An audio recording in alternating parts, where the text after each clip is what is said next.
नागपूरला एक 2013 मध्ये एक मुंबईची एक एज्युकेशन ट्रस्ट आली, सर्रा एज्युकेशन ट्रस्ट नाव होतं त्याचं.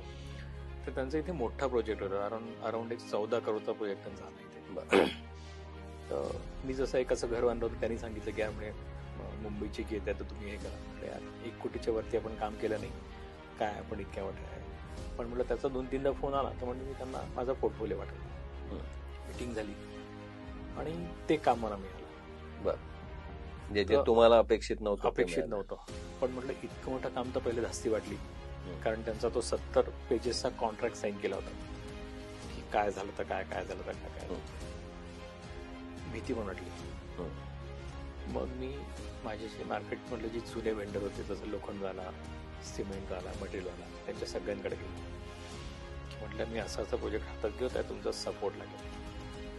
प्रत्येकाचं म्हणणं होतं की फक्त मटेरियलची ऑर्डर फोनवर द्यायची, यायचं नाही, आम्ही पैसे मागणार नाही, पैसे तुम्ही जेव्हा द्याल तेव्हा चालतील. तर हा 2013 पर्यंतचा मी व्यवसायामध्ये लोकांशी जे आपण संबंध ठेवले, तर लोक इतका प्रचंड आपल्यावर विश्वास ठेवतायत हे मला तेव्हा कळलं. मग त्याच्यानंतर खरोखर म्हणजे मी नुसतं ऑर्डर द्यायची, लोकांनी मटेरियल टाकायचं. तर माझा एक लोखंडवाला आहे, त्याचं 40 लाख रुपये पेमेंट पेंडिंग होतं आणि मला तरी लोखंड हवं. आणि माझं काहीतरी 1.5 कोटीचं बिल पेंडिंग होतं. गेलं होतं, मग यायचं होतं. मी त्याच्याकडे गेलो, म्हटलं असं आहे आणि मला अजून 1 गाडी लोखंड हवं. तो ये बोलने के लिए बोले दामले साहब आप दुकान में क्यों आए, बोले आप फोन पे बोल देना था. अरे नहीं यार, मतलब मेरे इतने पैसे देने के पेंडिंग है. क्या दामले साहब बोले आप बिलकुल, बोले आप कोई चिंता मत करो.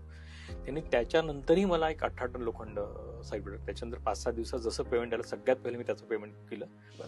पण एक सगळं याच्यावरून दिसलं की तुम्ही लोकांशी व्यवहारच चांगले राहा, तुम्हाला कधीच कोणत्या गोष्टीची कमतरता नाही भासत, आजही नाही भासत.